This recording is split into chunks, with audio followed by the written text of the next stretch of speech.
ಈಗ ಕೈಮಾ ಉಂಡೆಗೆ ಮತ್ತೆ ನಾನು ಕೈಮಾ ಸಾರಿಗೆ ಸಪ್ರೇಟಾಗಿ ರುಬ್ಕೋತೀನಿ.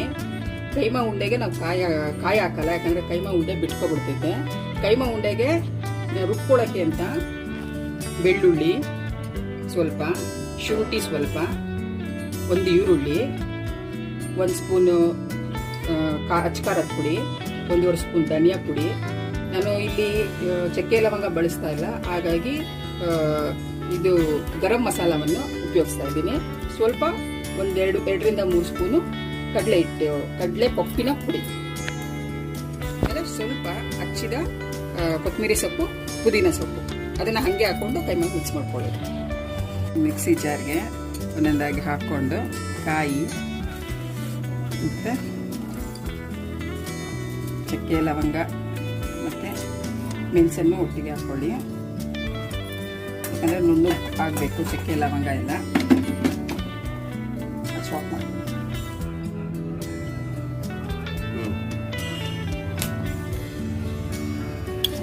ಒಂದು ಪಾತ್ರೆಗೆ ಎಣ್ಣೆ ಹಾಕ್ಕೊಳ್ಳಿ. ಅದಾದ ಮೇಲೆ ರುಬ್ಬಿರೋ ಮಸಾಲೆಯನ್ನು ಹಾಕಿ ಕುದಿಯಲು ಬಿಡಿ.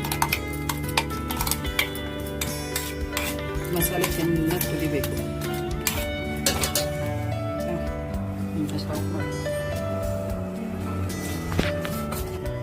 ಅದಕ್ಕೆ ಗರಂ ಮಸಾಲ, ಧನಿಯಾ ಪೌಡರು ಮತ್ತು ಅಚ್ಕಾರದ ಪುಡಿಯನ್ನು ಹಾಕಿ ಸೇರಿಸಿಕೊಂಡು ರುಬ್ಕೋಬೇಕು. ಈ ಕೈಮಾನ ಸ್ವಲ್ಪ ರುಬ್ಬಿಕೊಳ್ಳಿ. ಏನಂತಾರೆ ಅದನ್ನ, ಒಂದು ರೌಂಡ್ ಎನಿಸಿದ್ರೆ ಸಾಕು. ತೀರಾ ನುಣ್ಣಗೆ ರುಬ್ಬಿದ್ರೆ ಒಂಥರ ಪೇಸ್ಟ್ ಥರ ಆಗ್ಬಿಡುತ್ತೆ. ಈಗ ಕೈಮಾ ಉಂಡೆ ಮಾಡಬೇಕಾದ್ರೆ ರುಚಿಗೆ ತಕ್ಕಷ್ಟು ಉಪ್ಪನ್ನು ಒಂದು ಸ್ವಲ್ಪ ಮಿಕ್ಸ್ ಮಾಡ್ಕೊಳ್ಳಿ. 1ರಿಂದ 1.5 ಸ್ಪೂನ್ ಅಷ್ಟು. ಆಮೇಲೆ ಅದಕ್ಕೆ ಉಪ್ಪು,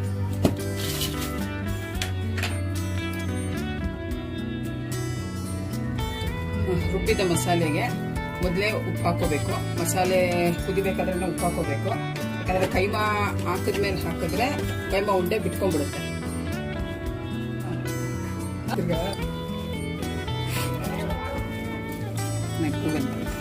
ರೆಡಿ ಇದು ಮಾಡ್ತಿದ್ಯಾ?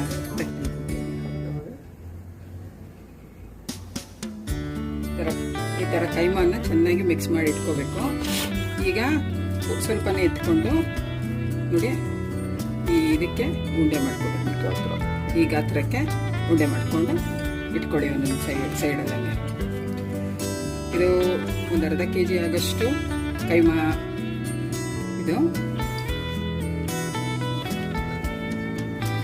ಕಟ್ ಮಾಡ್ತೀವಿ.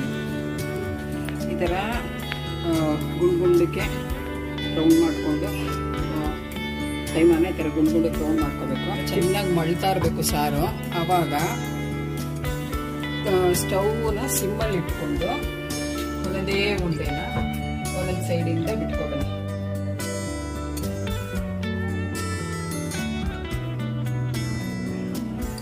ಜಾಸ್ತಿ ಜೋರ ಫ್ಲೇಮ್ ಇಟ್ಕೊಂಡ್ರೆ ಉಂಡೆಗಳು ಒಡೆದೋಗುತ್ತೆ.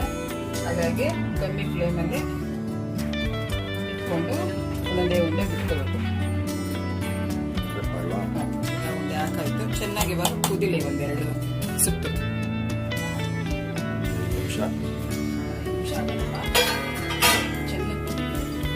ಈಗ ಕೈಮಾ ಸಾರು ರೆಡಿಯಾಗಿದೆ. ಇದನ್ನ ಸರ್ವಿಂಗ್ ಬೌಲ್ಗೆ ಹಾಕೊಂಡು ಸರ್ವ್ ಮಾಡಿಕೊಂಡ್ರೆ ಇದು ಚಪಾತಿಗೆ ಆಮೇಲೆ ಮುದ್ದೆಗೆ ಎಲ್ಲ ತುಂಬ ರುಚಿಯಾಗಿದೆ.